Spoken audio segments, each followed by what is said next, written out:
Well, it's time to fake one more thing.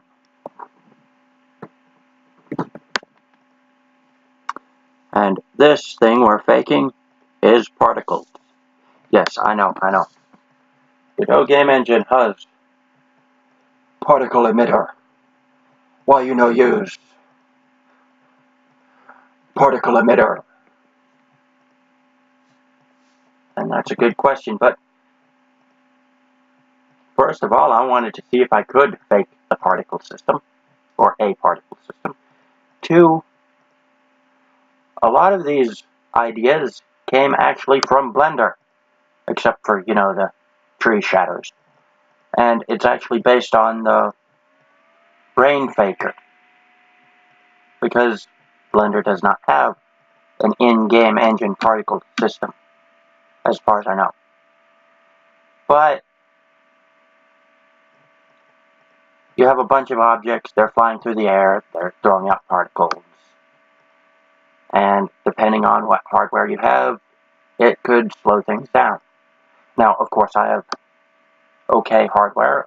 I'm using a laptop, so I'm not too worried, but sometimes you want a bit more control over the particles, and other times you just want to do this for fun. That's pretty much what I did. Now, these particles are going around the top of the object. I'm going to show you how I faked the particles.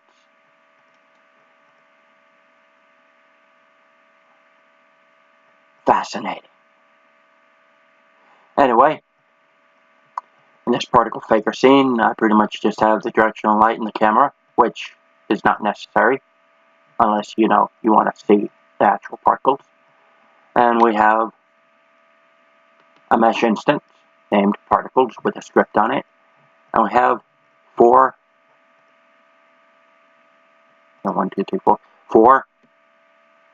mesh instances known as motes.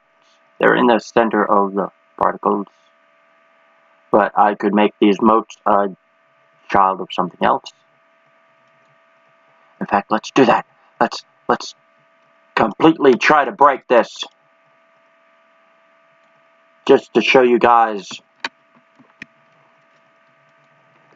Wait for it. Ah!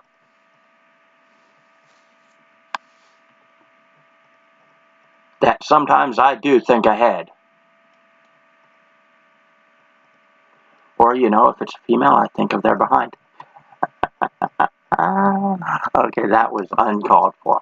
But these motes are in a group called motes. How original. But I'm using basic cubes. You can use any object, but I like to use cubes or diamonds or low polygon objects. What we have is, in the script, we have our motes for our list of motes, our X, Y, and Z range to tell where our particles should be, the current mote we're moving, and would you look at that, a delta timer. Who would have guessed it? Those fantastic delta timers. And in startup, we get the children of and the motes and the... Wait a minute.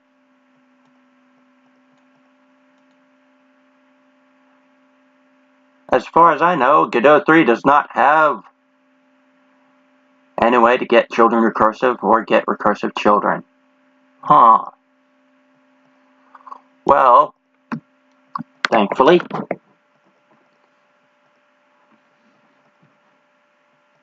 yes, my cat is standing on my mouse board. Go away. Thankfully,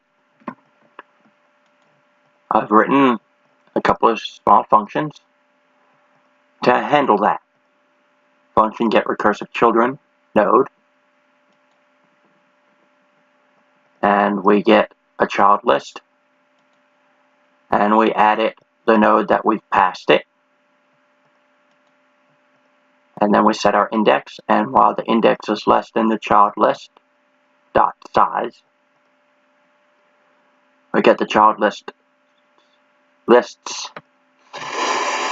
children, and as long as it's greater than 0, we add all those little brats to our child list. And then we happily increase our index by 1. And once we're out of that wild loop, because no matter what, they cannot have infinite children, we return the child list. And I always put pass at the end of my functions because I usually start 2 or 3 functions at once and write them whenever I get around to it.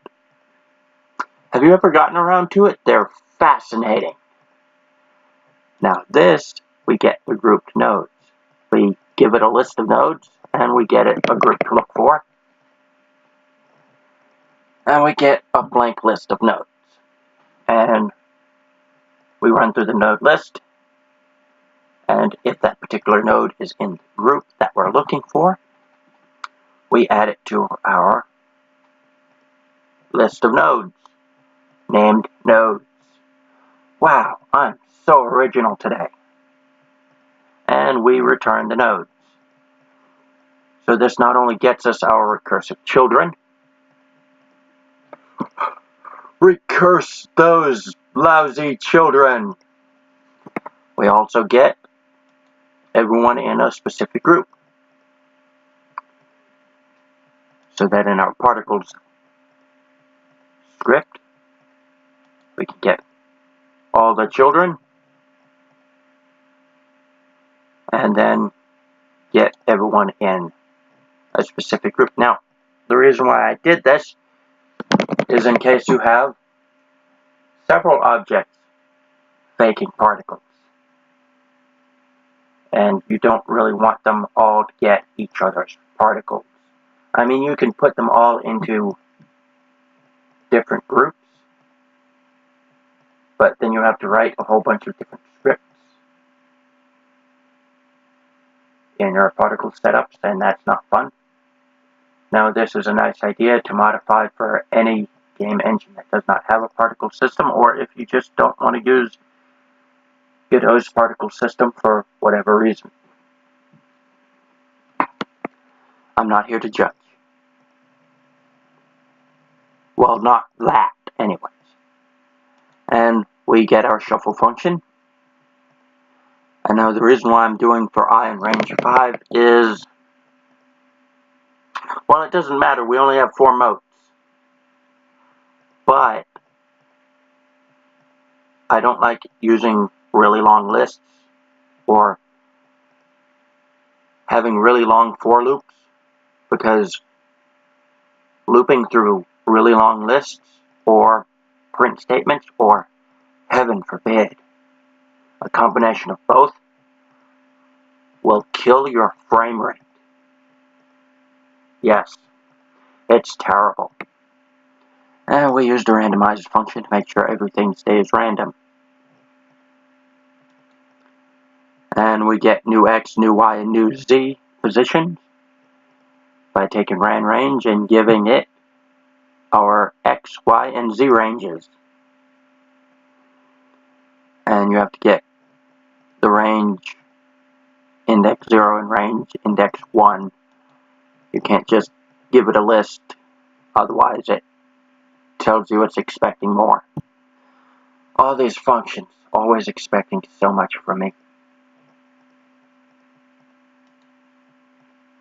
And now we get our current mote.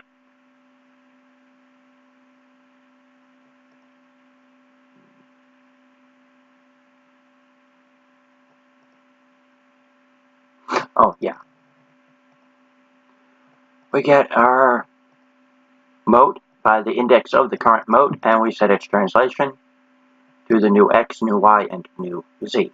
Now, ran range is supposed to do a float number. It's not. I'm thinking it's because we don't have these, or it doesn't seem to. So we're going to put floating point numbers in here.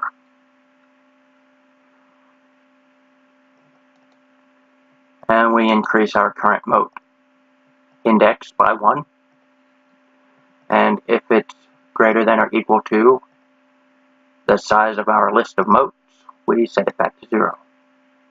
And in ready, we have the startup and the set process. And in our process function, well, there, we're adding to the delta timer again. You don't have to, but I choose to. And we're using a delta timer of 0.05. And if it's greater than or equal to, we set it back to 0, and we shuffle our motes, like light motes. And yes, I am going to do this in Adventure's Edge for the Enchanted Forest, because I want to do fireflies, and I don't want to rely on the particle system, because they have to stick around for a while. And I can do that by changing the delta timer. I'm going to have them stick around for a bit and slowly get larger and smaller and move about. It's for the fireflies and other neat light effects that are also going to be fake. And you're probably noticing two things. One, that the date in the lower right corner hasn't changed. That's because I'm recording all of these on the same day, and that I don't do much work on Adventure's Edge. Yep, I have the bunch of building layouts, houses in Adventure's Outpost and such. But between the concern of my heart and a few other things, I just don't have the heart to work on Adventure's Edge like I want to. I'm hoping that I pick up more on it over the next few days. And I'm hoping to work on it a bit more after tomorrow, because I have a lot of things to do aside from uploading all of these. I have to get a whole bunch of information online, do a phone card, a bunch of other things, and I have to try to figure out how to get together the money to see a heart doctor. But if you liked this tutorial, go ahead and click on that subscribe button, and then so you can ring my bell. And you can check out my Patreon page, patreon.com/planetkiller. There'll be a link down in the description in case you're not sure.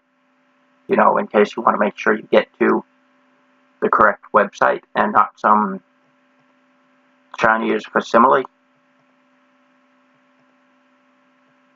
But hopefully, I'll see you again on the next tutorial. Or hey, maybe I'll have some better gameplay footage of Adventure's Edge.